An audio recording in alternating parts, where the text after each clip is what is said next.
नमस्कार. चॅनलला सबस्क्राईब करायला विसरू नका. आणि आजच्या एपिसोडला शॉर्टमध्ये एक्सप्लेन करायला जाऊ तर भागाबाईंनी जो काही षडयंत्र असलेला असतो तो सगळा यशस्वी होतो. ती पपईला कापते, त्याच्यातून असं रक्तासारखं काहीतरी निघतं. नंतर ती अजून एक जादूटोणा दाखवते आणि हे सगळं शिवापर्यंत येते. आणि इकडे पद्महंसाची एंट्री होणार आहे. त्यानंतर तिची आणि शिवाची जी काही गप्पा होतील. मीनवाईल गावकऱ्यांमध्ये थोडासा अजून भागाबाईच्या बद्दल विश्वास वाढायला लागेल. चला बघूया डिटेलमध्ये आजच्या एपिसोडमध्ये काय काय घडले. नमस्कार. आजच्या भागात आपण बघणार आहोत इकडे मनुबाईला ठीक करण्यासाठी भागाने तिचं पूर्ण तंत्रमंत्र रचलेलं असतं आणि दुसरीकडे तिसरं डोळं उघडून हे सगळं शिवा बघत असतो.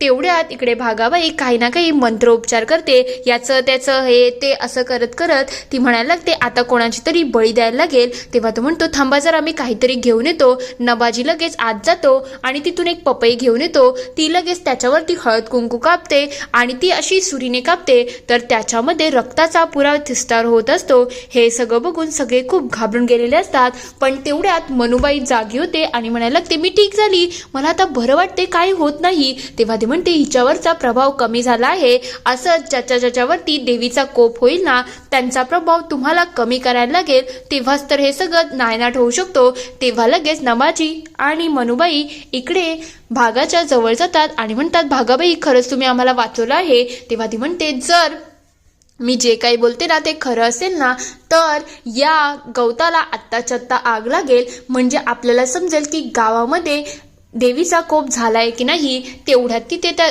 गवताला आग लागते आणि सगळेजण तिच्यावरती अजूनच भारावून जातात. तर दुसरीकडे शिवा या सगळ्या गोष्टींचा विचार करत असतो. तेव्हा तो म्हणतो हे सगळं तर ठीकच आहे, पण भागाबाई आणि मनुबाई आणि नबाजीने हे सगळं मिळून का केलं आहे हे मला तर समजते, पण गावकऱ्यांचा त्यांनी जो विश्वास प्राप्त करण्याला सुरुवात केली आहे ना यासाठी मला काहीतरी करायला लागेल. आणि यासाठी मला जगदंबाला पूर्णपणे सांगायला सुद्धा लागेल. इकडे तो त्याच्या स्मरणमध्ये लागलेला असतो. तेवढ्यात तिथे नंदी येतो. नंदीच्या बरोबर पद्मा सुद्धा आलेली असते. ते बघता शिवा म्हणायला लागतो बरं झालं तू इथे आली, तुझ्या येण्याने आता मला मदत होणार आहे. तेव्हा ती म्हणते काय झालं, हे सगळं ठीक तर आहे ना, मला तर मातेला भेटायची खूप जास्त उत्सुकता निर्माण झाली आहे. तेव्हा ते म्हणायला लागतात हे बघ तू आता भूलोकावरती आले आहे आणि जी काही तुझी माता आहे ना ती आता तिच्या मूळ रूपामध्ये नाही आहे, म्हणून तुला त्याच्या वेशाने आणि तसंच राहायला लागेल हे आठवण ठेव. तेव्हा ती म्हणते ठीक आहे महाराज, हे सगळं तर मी करेलच. तेव्हा शिवा म्हणतो पण तुला तुझी बडबड आणि बाकी सगळ्या गोष्टी बंद करायला लागतील. आणि एक गोष्ट आठवण ठेव, आता नंदी इथे खूप दिवसापासून आहे, मग तू एक काम कर, तू त्याची भाची हो, म्हणजे कसं तू त्याची भाची झाली तर आपल्यासाठी नातं सगळं जोडणं सोपं होऊन जाईल. तेव्हा तो म्हणतो नाही महाराज, ऑलरेडी ही एवढी बडबड करते, जर माझी भाची झाली तर माझं किती डोकं खाईल, हे काही मला मान्य नाही आहे. तेव्हा पद्महंसा सुद्धा म्हणते मला सुद्धा हे मान्य नाही आहे, मला सुद्धा यांची भाची होण्यामध्ये काडीचाही इंटरेस्ट नाही आहे. मामा झाले तर हे माझं जास्तच डोकं खातील. तेवढ्या ते म्हणायला लागतात पण आपल्याला तर नातेसंबंध जोडायलाच लागतील ना आणि तुम्ही हे करणं गरजेचं आहे. तेवढ्यात ते विचारतात हे सगळं काय आहे ग. ती एक फूल आणते आणि ते शिवाच्या चरणावरती ठेवत असते. ते बघता तो म्हणायला लागतो की हे फूल तर फक्त कैलासातच मिळतं आणि हे माझं सगळ्यात प्रिय फूल आहे. तेव्हा ती म्हणते मला माहिती आहे, पण दुसरं जे फूल आहे ना ते मी मातेसाठी आणले आहे, पण ते त्यांना कसं देऊ हाच मोठा प्रश्न आहे. दुसऱ्या दिवशी सकाळी इकडे जगदंबा तिच्या कामामध्ये असते. तेवढ्यात तिथे नंदबाबा येतात, म्हणजे नंदी येतो आणि म्हणायला लागतो काय ग सगळं व्यवस्थित ना. तेव्हा ती म्हणते तुम्ही इतके दिवस कुठे गेले होते, अचानक आज आले. तेवढ्यात तिथे गंगाई सुद्धा येतात. गंगाईला बघतात लगेच ते म्हणायला लागतात तुम्ही मला माफ केलं ना, मी आता गावाच्या बाहेर गेलो होतो तर तिथूनच तुमच्यासाठी हा उपहार आणला आहे. जरा तुमचा राग शांत जर झाला असेल ना. तेव्हा त्यांना जुने गोष्ट आठवतात, कसं त्यांना नंदाईने शिवाच्या बरोबर घरातून बाहेर होतं. तेव्हा ती म्हणते ठीक आहे काही हरकत नाही, आता झालं गेलं ते विसरून जाऊ, पण तुम्ही आता शिवाच्या त्या नादी लागू नका. तेव्हा ते म्हणतात हो हो मी त्या शिवाच्या नादी बिलकुल लागणार नाही. तेवढ्यात जगदंबा म्हणायला लागते तुम्ही आईसाठी तर गिफ्ट आणलं, पण माझं काय, तुम्ही मला विसरून गेले का. तेव्हा ते म्हणतात बाळा मी तुला कसं काय विसरेल, तू तर मला माझ्या मुलीसारखी आहेस ना, थांब जरा मी तुझ्यासाठी काहीतरी आणलं आहे. तेव्हा ती म्हणते काय आणलंय तुम्ही माझ्यासाठी. तेवढ्यात तिथे पद्माची एंट्री होते तेव्हा लगेच नंदी म्हणायला लागतो, हे सगळं काय आहे माहिती का, ही माझी भाची आहे, हिचे आई वडील थोड्या दिवसासाठी बाहेर गावीत गेले आहेत आणि वर्षभर त्यांचा तो प्रवास चालणार आहे, म्हणून मी विचार केला की हिला माझ्याजवळ ठेवावं. तेव्हा ती खूप खुश होते आणि तिला जुने दिवस आठवण येत असतात की जगदंबामध्ये तर माझी माता आहे आणि ती खूप खुश असते. तेवढ्यात इकडे नंदी म्हणायला लागतो, कसं आहे माहिती का नंदाई, आता मी कसा भटकी माणूस आहे, एकट्याचं करणं जमतं, पण स्त्री म्हटली तर तिला सगळं व्यवस्थित लागतं ना. मी घर शोधतच आहे, जोपर्यंत मला घर सापडत नाही तोपर्यंत ही तुमच्या घरी राहिली तर काही हरकत तर नाही ना. तेव्हा नंदाई म्हणतात, काहीच हरकत नाही आहे, सगळं छानच आहे. ते बघितल्यानंतर इकडे जगदंबा खूप खुश होते आणि म्हणते, बरं झालं मला तर एक सखी मिळाली. ते खूप खुश असतात. तर दुसरीकडे या दोघींची जोरदार प्लॅनिंग प्लॉटिंग चालू असते.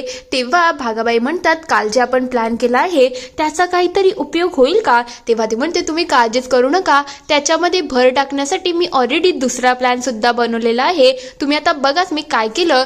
ती सकाळी उठून कोंबड्यांच्या जवळ गेली होती. तिने ज्वारी बाजरी वेगवेगळी करून त्यानंतर त्या ज्वारीवरती तिने काही तंत्रमंत्र केलं आणि त्याला काळं करून टाकलं. इकडे कोंबड्या त्या खात होत्या म्हणून तिने तिथंच ते टाकलं आणि म्हणायला लागली, आता जसं या कोंबड्या खातील ना त्यानंतर त्यांचा जीव जाईल आणि लोकांना वाटेल हा सगळा देवीचा कोप आहे. हे ऐकल्यानंतर भागाबाई म्हणतात, हे तर तू खूप मस्त काम केलं आहे. तेव्हा ती म्हणते, आता एक एक करून सगळे तुमच्या पायाशी येतील आणि आपल्याला जे पाहिजे ना ते नक्कीच होणार आहे. तेवढ्या दारावरती एक जण येतो आणि म्हणतो, भागाबाई वाचवा वाचवा. तेव्हा या दोघी खूप खुश झालेल्या असतात. तर दुसरीकडे पद्मा आणि जगदंबा दोघे मिळून तिचं कपाट आवरत असतात. तेव्हा ती म्हणते, बरं झालं तू आली आहेस, तू येण्याने मला खूप छान वाटत आहे. म्हणजे माझ्या वयाचं कोणीतरी भेटलं बोलायला, सगळं काही शेअर करायला. पण काय झालं तू एवढी शांत शांत का आहे. तेव्हा तिला आठवण येतं की मला तर देवींना साधं भेटता सुद्धा येत नाही आहे. त्यांच्यासाठी जे फूल आणलं आहे त्यांच्या चरणाला स्पर्श तरी कसा करू. तेवढ्यात जगदंबा म्हणते, काय ग तू कोणत्या विचारामध्ये असते, सतत कशात ना कशात तू हरवलेली असते. तुला जर काही बोलायचं असेल तर तू नक्की बोलू शकते. तेव्हा ती म्हणते, मला काही बोलायचं नाही आणि तुम्ही इथे आहेत हेच तर माझ्यासाठी खूप भाग्याचं आहे. तेव्हा जगदंबा म्हणायला लागते, तुला माहितीये का आमच्या गावामध्ये राक्षसांचा थोडा वास आहे, पण तरी सुद्धा गावकरी खूप छान आहेत, सगळे माझे खूप लाड करतात आणि सगळे प्रेमळ सुद्धा आहेत. तेव्हा पद्मा मनातल्या मनात विचार करते, जिथे माता स्वतः राहत असेल तिथलं वातावरण शुद्ध होऊन जातं आणि तुम्ही आहातच. तेवढ्यात जगदंबाच्या हातून खाली काहीतरी पडतं. त्या संधीचा फायदा घेत पद्मा लगेच त्यांच्या चरणांना स्पर्श करते. हे सगळं झाल्यानंतर तिला देवीचं रूप तिथे दिसतं आणि ती खूप खुश झालेली असते. तेवढ्यात जगदंबा म्हणते, मी उचललं असतं ना ग, तुला वाकायची काहीच गरज नव्हती. तेव्हा ती म्हणते, काय नाही हो, मी ना तुमच्यासाठी एक उपहार आणला आहे. हा बघा, हा आमच्या गावचा फुल आहे आणि हा कधीच कोमेजत नाही. तेव्हा जगदंबा म्हणते, हे तर खूप सुंदर आहे आणि याचा सुवास सुद्धा खूप सुंदर आहे. ते ऐकल्यानंतर ती म्हणायला लागते, एक काम करा ना, तुम्ही हे तुमच्या डोक्यामध्ये लावा, तिथे छान दिसेल. मी स्वतःहून लावून देऊ का. ती मस्तपैकी तिच्या डोक्यामध्ये ते फूल लावून देते. तेवढ्यात तिथे गंगाई येतात आणि म्हणतात, तुम्ही तर एकदम मैत्रिणीसारख्या बोलत आहात, खरंच असं वाटते किती वर्षाची तुमची ओळख आहे.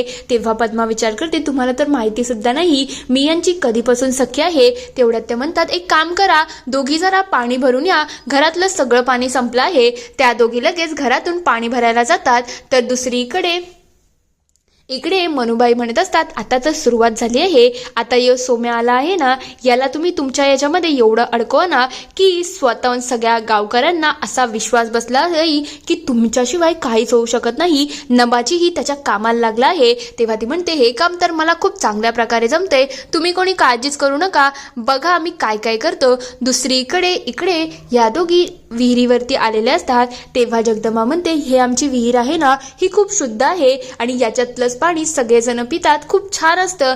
तेवढ्यात तिथे शिवाई आलेला असतो आणि शिवा त्यांच्याकडे बारीक लक्ष ठेवून असतो. तेव्हा तो म्हणतो, आता या दोघींची ओळख तर झाली आहे, खरं म्हटलं तर या पूर्वीच्याच मैत्रिणी आहेत, म्हणून यांची घनिष्ठता वाढतच जाईल. पण मला आता जगदंबेचं लक्ष ज्या मनुबाईने पाण्यामध्ये जे काही द्रव्य मिसळलं आहे त्याच्याकडे न्यायला लागेल, तेव्हाच तर गोष्टी क्लिअर होतील. तर दुसरीकडे सगळे गावकरी आलेले असतात. तेव्हा ते म्हणतात, बघा ना भागाबाई, माझ्या बायकोच्या अंगावरती कसे चट्टे उठले आहेत, आहेत. अचानक हे सगळं घडलं आहे, मला तर काहीच समजत नाही. तेव्हा ती म्हणते हा देवीचा कोप आहे, मला असं वाटते मोठ्या आईचा कोप आहे. तेव्हा ते म्हणतात मोठ्या आईचा म्हणजे काय झालं आहे. तेवढ्यात तिथे नबाजी येतो आणि म्हणायला लागतो हा जो आहे ना याच्या इथे कोंबड्या चरत होत्या आणि अचानक ते दाणे खाता खाता मूर्छित पडला आणि सगळ्याच मरून गेला. तेव्हा ती म्हणते हा सगळा देवीचाच कोप आहे, आपल्याला याच्यासाठी काहीतरी करायला लागेल, नाही तर देवी अशीच तुमच्या अंगावरती कोपत राहील आणि सगळ्यांचं सगळं बर्बाद होऊन जाईल. दुसरीकडे या दोघी पाणी भरत असतात तेव्हा शिवा म्हणायला लागतो आता मला लक्ष तर घालायलाच लागेल, नाही तर सगळं बर्बाद होऊ शकतो.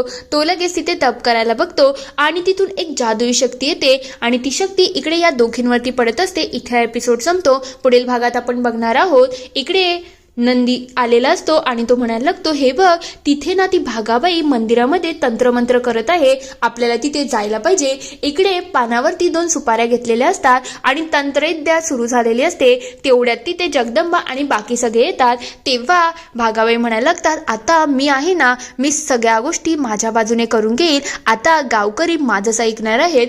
जगदंबा आणि बाकी सगळे तिथे उभे असतात. इथे हा पूर्ण एपिसोड संपतो. आता खरंच जगदंबा लोकांच्या भोळेपणाला हे लोक जे काही घोळवत आहेत ते बाहेर काढू शकतील का? तुम्हाला काय वाटतं ते मला कमेंटमध्ये नक्की कळवा. व्हिडिओ आवडला असेल तर लाईक शेअर सबस्क्राईब करायला विसरू नका. Thank you for watching.